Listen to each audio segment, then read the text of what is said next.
Continuing to read from A Mountain in Tibet, from page 73.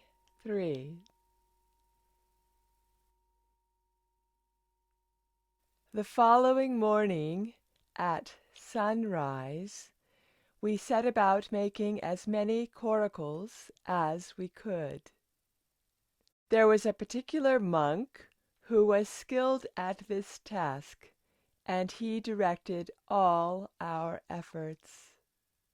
I went to cut long, slender branches that could be bent into bow shapes and then lashed together with stronger, straighter branches to make a boat. Other people were tasked with soaking the yak skins we had carried on our backs for 3 months so that they would soften, ready to be stretched over the light wooden frames. Pine resin was gathered and rubbed into the leather in order to make it more water-resistant. It took 2 days to make 8 coracles. Each one could take 6 passengers, with another 2 men rowing. So it was going to take many trips to get everyone across to safety. Late in the afternoon of 15th December, Trungpa decided that we would all travel that night. He had spotted a narrowing of the river a little upstream. We would have to pass dangerously close to several villages to reach it, but it seemed like the safest place to cross. The opposite bank was covered in holly, which would offer protection. There was a spur with what looked like a backwater between us and the other bank, but it seemed there was a strip of land we could use to reach safety. Everything was ready. There was nothing to do but wait for nightfall. I felt nearly sick with adrenaline and nerves. We had learned from our guide, whose Kompo clothing meant he was able to move around without attracting attention, that he'd spoken with a local scout, who had informed him that the passes on the other side of the river were already impassable with snow. He'd also discovered that 2 of our party, who had gone missing the night before, had stolen a bullock in one of the neighboring villages, and the authorities were now looking for them.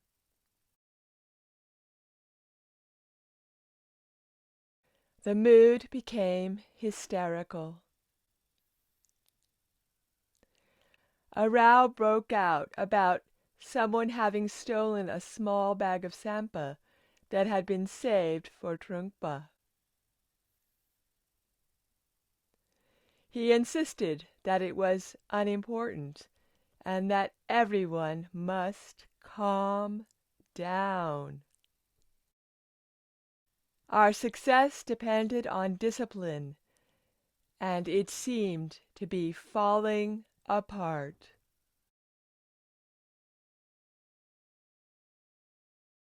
In the early hours of morning, we moved off towards the spot on the shore that Trungpa had designated.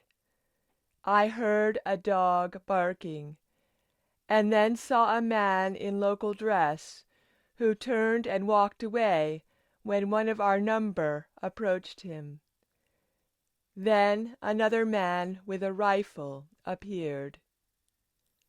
He didn't shoot, but he too disappeared as soon as he saw us. There was not a moment to lose. As the full moon rose, The first coracles were launched. I was in the lead boat with Jamyong, Akong, Sethar, Yag, and Trungpa, among others. We were all squeezed in tightly, like sardines in a tin. As the boat rocked in the strong current, and the two men who were rowing struggled against its pull, I felt time slow down. My life had brought me to this point, and it seemed to stretch out forever.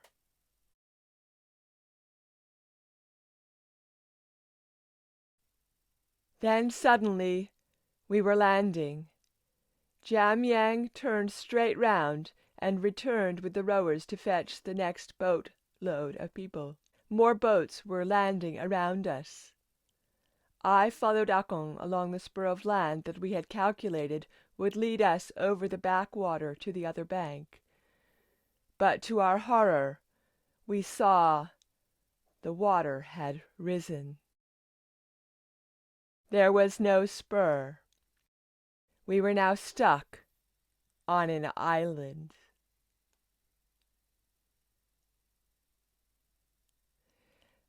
Then the shooting started. It was coming from the bank that we had just left, where all our people were. We heard screaming in Chinese, and the bullets were whizzing all around us. I had never heard gunfire before, and I was bewildered by the noise, but strangely calm, until I saw the terror in the eyes of Yag, who was lying on the wet sand next to me. Then I too became engulfed in total panic.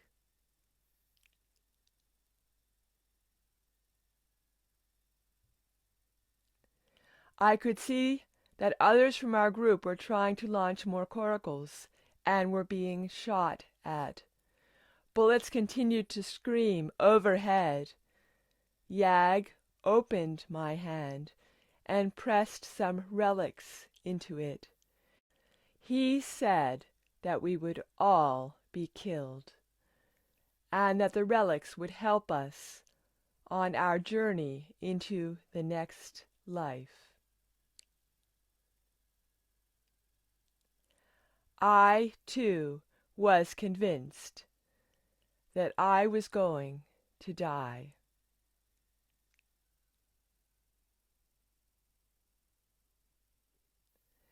I felt hands pulling at me, forcing me to crawl on my belly to the water's edge. We had to get off that island. I plunged into the narrow but fast-moving strip of water. The shock of the cold seized my body, and for a second I couldn't move or think. Then a surge of adrenaline coursed through me, and I shouted out to anyone who could hear, "This water is absolutely, terrifyingly cold." None of us could swim. I waded, but was soon up to my neck. I saw that someone had retrieved a waterlogged coracle, and that Trungpa and Akong were heaving themselves into it. But somehow I became separated from them, and then they were moving away. Taken further downstream by the current. My foot struck shallower ground, and I was able to wade until finally I managed to drag myself out of the water. I was now on the south bank of the river, soaked from head to foot, freezing, shivering, but alive.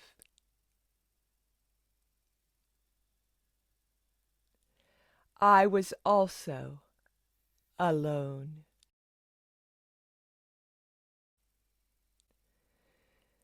Some luggage had washed ashore. I searched through it, and to my delight I found some tea and a kettle. Then I heard a woman's voice calling me. It was one of the nuns from our party. We scrambled through the dense holly bushes to get away from the river. I could still hear the panicked cries of all those stuck on the island, the opposite bank, or afloat mid-stream. There was no let-up in the gunfire.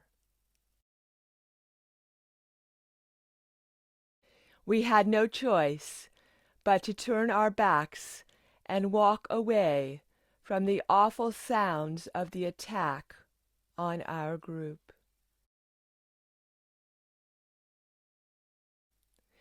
We began to climb the hillside. Trungpa's plan had been to make for a settlement we'd heard about, and hope that the villagers would be prepared to sell us some food and keep our arrival secret. I had no idea which direction to head in, but I felt that we must keep moving. Just then I saw someone up ahead. It was Akong. I ran up to him and saw that he was with Trungpa, Sethar, Yag, and everyone else from our boat, and that they were all unharmed. I had been numb with panic and cold, but that moment warmed me. There was still hope.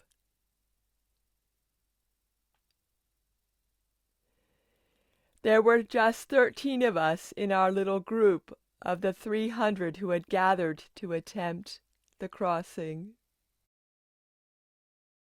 Some others had made it to the south bank, but had fled immediately, and were now gone. We had no idea how many people had drowned in the river, or had been shot by the Chinese.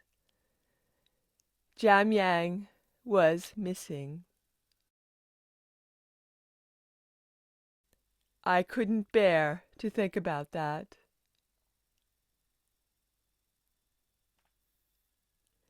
We began to walk straight into Himalayan winter.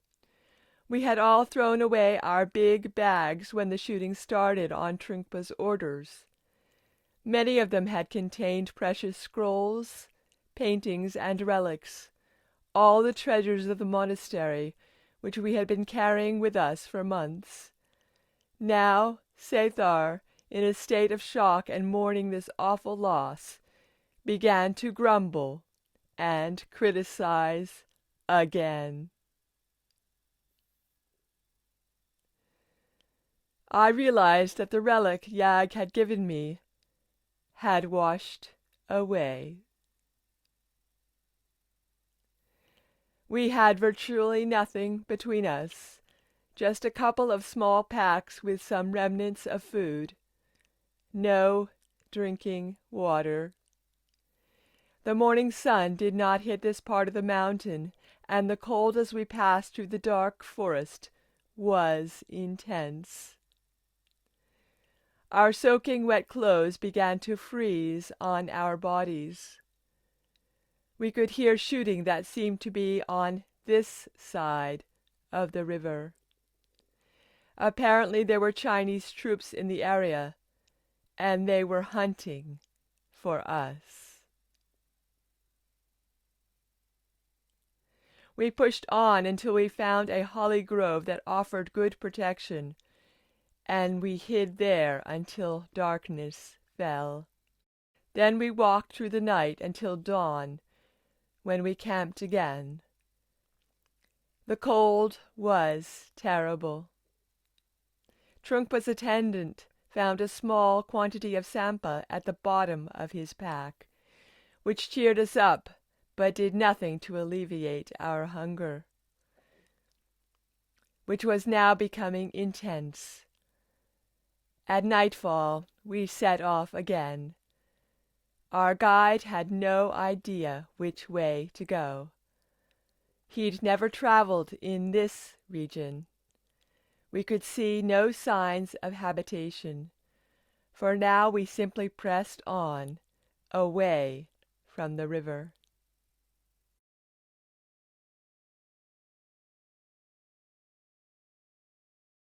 Okay, we are continuing. Yes. It's good to have some good skills for building the boats. It seems to be quite strong and sturdy enough to carry them across that water. They really planned ahead, didn't they? Because Aye. they had carried those yak skins for months. Aye, that's right. So that came in very handy. And it's a pity at that time when they're getting the excitement of really getting away, and then this Chinese started coming onto the scene. Yes. Started firing their guns. Well, it was caused by the members of the group that didn't follow the rules, wasn't it? That's right, yeah. Because they might not have been detected if they hadn't That's right. done that, gotten that bullock. That's why they split up. They were divided, you were weak, remember? That's divided, you right. were weak. When people had their own notions and went against the group, it destroyed all the auspicious circumstances. Yes, that's right. And you can see how fragile having all the auspicious circumstances lined up is, and how impermanent. And how somebody managed to escape out of their group. Yes. You know, it was very fractured. It was fractured, you know. That's right. Everything split apart, didn't it? That's right. And it showed the interdependence too, because even a person that didn't think they were very important in the group could trigger a big, huge reaction that everybody had to face. Yes. Yes, and I thought maybe, you know, when Lama Yeshe went across that narrow strip of water, and I thought others would have followed him. Yes. But that didn't seem to happen. There was a lot of panic. And as he himself said, when he hit the water, he couldn't move and he couldn't think. Aye, for a second. Yes, but for some people, they would have frozen there. Yeah. Yeah. They wouldn't have known what to do. Yeah. It was a huge shock because they had spent so many months sort of having things happen in a very slow way. Yeah. And then all of a sudden, the pace started to change.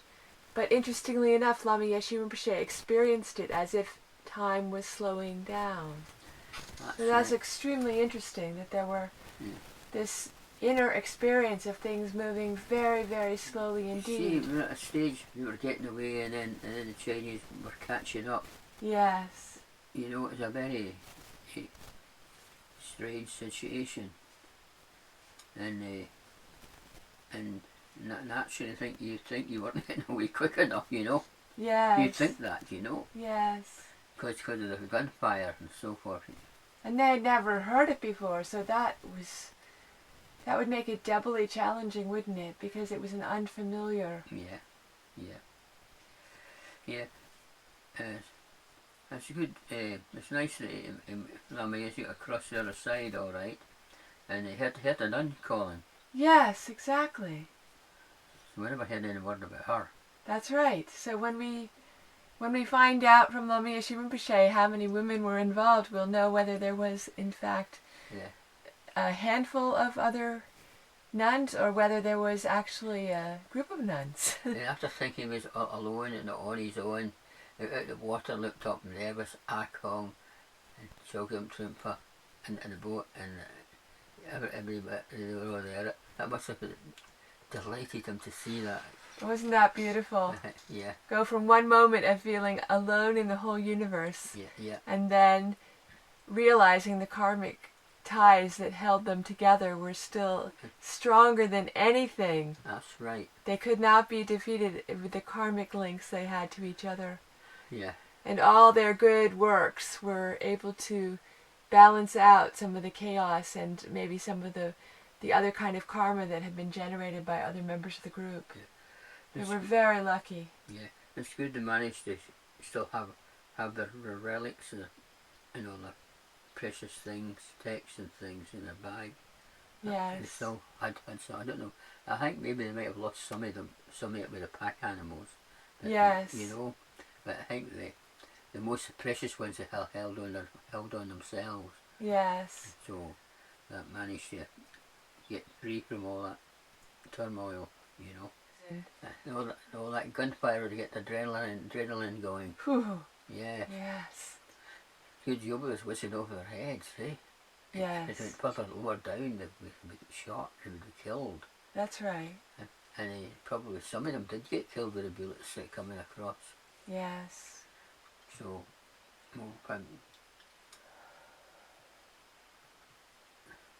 so anyway, Lama Yeshe was worried about Namjal, and there was no signs of him. He had gone back to the other side. His brother had gone back to the other side. Yeah. Namjal, he had to go back to the boat to get more people. Yes. You know, and I don't know what happened in that crossing, you know. That's right. But it was too dark for him to see much what was going on. They had the full moon. I had to go with that. But a torchlight would be a giveaway, wouldn't it? Yes. So I had to depend on the moon. Yes. You know, you needed some big cloud to come in front of that moon, and then they're in the darkness again. That's right. But might have had something like that happen, you know. Yes. You never can tell. Yes. But What anyway, a moment, eh? So anyway, they got off the island, they got packed up, and they started on their journeys again, which is good. Yes, and they still had the guide with them. I still had the guide. It was quite interesting that they said that the guide would go undetected if he went into the village because he was wearing the clothing that was familiar or traditional in that part of Tibet. Yeah. So maybe Lama Yeshe Rinpoche could tell us what the different styles of clothing were, because I had never thought that you could tell where a person was from by just looking at their style of clothing. That's very interesting. I think, yeah, and so maybe Lama Yeshe could tell us what would have been the distinguishing clothings that would have been worn by people from his area, and then this area was further south, and what would make them distinct in their appearance. So I'm glad they escaped. They're on their way again. Yes, what a blessing that they actually survived. Okay. That's a question what happened to the rest. If any of them went out, took a different route and escaped, you know, we don't know. We're going to have to keep reading this book, huh? Yeah. It can't stop in the middle. No, we do carry on. You've got to find out what's happening next. Yes. I think by now Lama Yeshe Rinpoche will realize that we are not reading ahead. We are reading one section at a time, and our reactions are based not on having read the book in advance and then formulating questions, but allowing whatever is arising to the surface to be talked about. It is true that we know that they did survive because we know them much later on in their lives.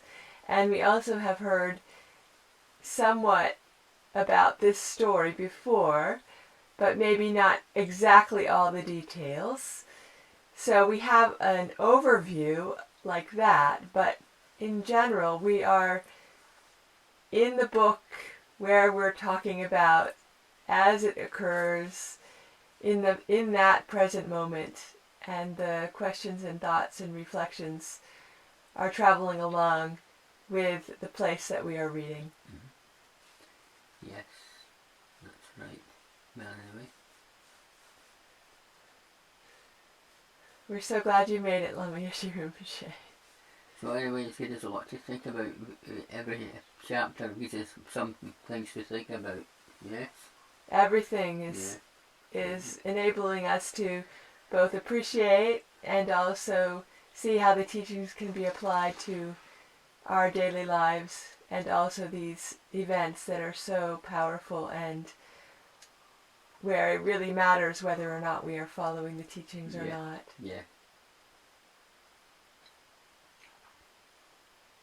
Okay. Okay.